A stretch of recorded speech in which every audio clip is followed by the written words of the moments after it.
is, so long as there is the shadow of a chance that he may come innocently out of the inquiry which must now be instituted.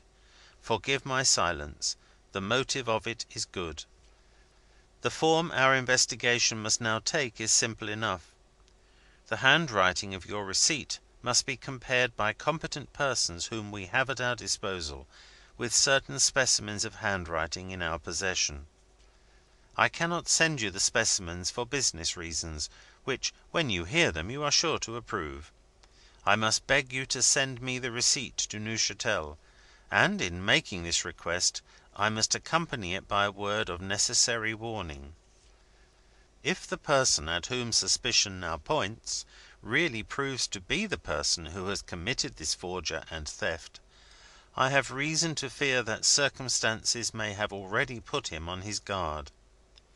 The only evidence against him is the evidence in your hands, and he will move heaven and earth to obtain and destroy it. I strongly urge you not to trust the receipt to the post. Send it to me without loss of time by a private hand, and choose nobody for your messenger but a person long established in your own employment, accustomed to travelling, capable of speaking French, a man of courage, a man of honesty, and, above all things, a man who can be trusted to let no stranger scrape acquaintance with him on the route. Tell no one, absolutely no one, but your messenger, of the turn this matter has now taken. The safe transit of the receipt may depend on your interpreting literally the advice which I give you at the end of this letter. I have only to add that every possible saving of time is now of the last importance. More than one of our receipt forms is missing, and it is impossible to say what new frauds may not be committed if we fail to lay hands on the thief. Your faithful service, Rolland, signing for Defresnier et Who was the suspected man? In Vendale's position it seemed useless to inquire. Who was to be sent to Neuchatel with the receipt? Men of courage and men of honesty were to be had at Cripple Corner for the asking; but where was the man who was accustomed to foreign travelling, who could speak the French language, and who could be really relied on to let no stranger scrape acquaintance with him on his route? There was but one man at hand who combined all these requisites in his own person, and that man was Vendale himself. It was a sacrifice to leave his business. It was a greater sacrifice to leave Marguerite. But a matter of £500 was involved in the pending inquiry, and a literal interpretation of Monsieur Rolland's advice was insisted on in terms which there was no trifling with. The more Vendale thought of it, the more plainly the necessity faced him, and said, "Go." As he locked up the letter with the receipt, the association of ideas reminded him of Obenreizer. A guess at the identity of the suspected man looked more possible now. Obenreizer might know. The thought had barely passed through his mind when the door opened and Obenreizer entered the room. "They told me at Soho Square you were expected back last night," said Vendale, greeting him. "Have you done well in the country? Are you better?" 1,000 thanks. Obenreizer had done admirably well. Obenreizer was infinitely better. And now, what news? Any letter from Neuchatel?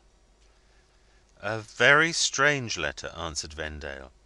"The matter has taken a new turn, and the letter insists, without excepting anybody, on my keeping our next proceedings a profound secret."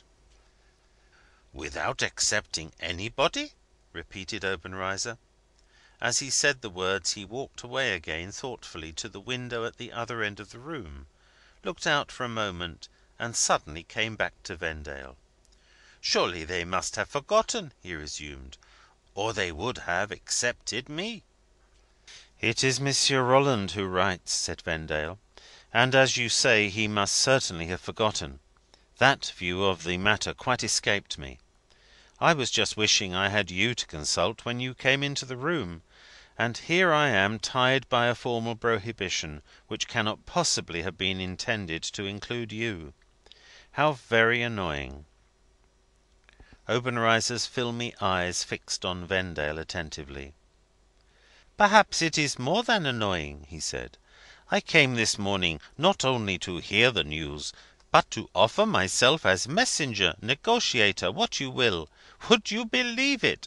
I have letters which oblige me to go to Switzerland immediately. Messages, documents, anything. I could have taken them all to Defresnier and Rolland for you." "You are the very man I wanted," returned Vendale.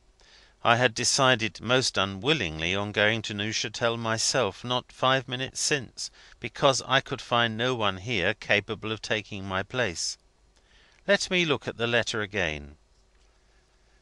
He opened the strong room to get at the letter. Obenreizer, at first glancing round him to make sure that they were alone, followed a step or two, and waited, measuring Vendale with his eye. Vendale was the tallest man, and unmistakably the strongest man also of the two. Obenreizer turned away and warmed himself at the fire.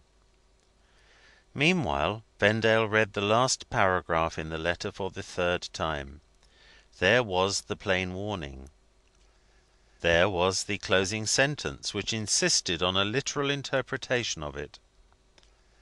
The hand which was leading Vendale in the dark led him on that condition only. A large sum was at stake. A terrible suspicion remained to be verified. If he acted on his own responsibility, and if anything happened to defeat the object in view, who would be blamed? As a man of business, Vendale had but one course to follow. He locked the letter up again. "It is most annoying," he said to Obenreizer.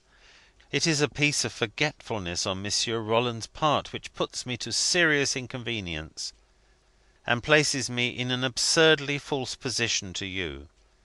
What am I to do? I am acting in a very serious matter, and acting entirely in the dark. I have no choice but to be guided, not by the spirit, but by the letter of my instructions. You understand me, I am sure.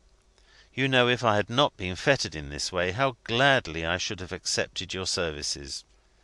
"Say no more," returned Obenreizer. "In your place I should have done the same. My good friend, I take no offence. I thank you for your compliment. We shall be travelling companions, at any rate," added Obenreizer. "You go, as I go, at once?" "At once. I must speak to Marguerite first, of course." "Surely, surely. Speak to her this evening. Come and pick me up on the way to the station. We go together by the mail train to night?" "By the mail train to night." It was later than Vendale had anticipated, when he drove up to the house in Soho Square. Business difficulties, occasioned by his sudden departure, had presented themselves by dozens. A cruelly large share of the time which he had hoped to devote to Marguerite had been claimed by duties at his office which it was impossible to neglect. To his surprise and delight, she was alone in the drawing room when he entered it.